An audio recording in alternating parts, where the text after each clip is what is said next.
Hello everyone, welcome to my channel. জানি ভিডিওটা ছাড়তে আমার অনেকটা দেরি হয়ে গেছে। দুর্গাপুজো, লক্ষ্মী পুজো পেরিয়ে কালী পুজো আসছে, তখন আমি ভিডিওটা ছাড়ছি। কিন্তু দুর্গাপুজোয় কোথায় কোথায় ঘুরলাম, কী করলাম, চলো তোমাদের সঙ্গে একটু শেয়ার করে নিই। নবমী পুজো থেকে সন্ধ্যেবেলায় বেরিয়ে গেছিলাম ঠাকুর দেখতে। আমরা একটু তাড়াতাড়ি বেরিয়েছিলাম, ভেবেছিলাম হয়তো একটু কম ভিড় হবে, তো সেটা আর হলো কোথায়। একগাদা ভিড়ের মাঝখানে ঠেলাঠেলি করতে করতে ঢুকলাম আমরা ঠাকুর দেখতে। প্যান্ডেলের চারিপাশটা কত সুন্দর লাগছে, তাই না?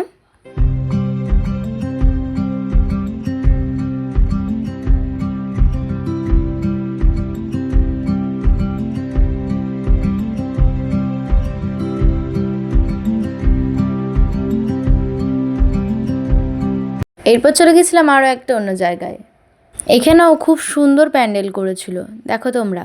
আর এখানে এত ভিড় হয়েছিল যে আমরা ভিড় ঠেলে মণ্ডপে ঢুকতে ঢুকতেই আধ ঘন্টা পেরিয়ে গেছিলো। এরপর আমরা একটা অদ্ভুত জিনিস দেখেছি, তোমরাও দেখে বলো তো, কখনো দেখেছো নাকি এরকম বাস? এইরকম নকশা করা বাস তো আমি জীবনে প্রথমবার দেখলাম।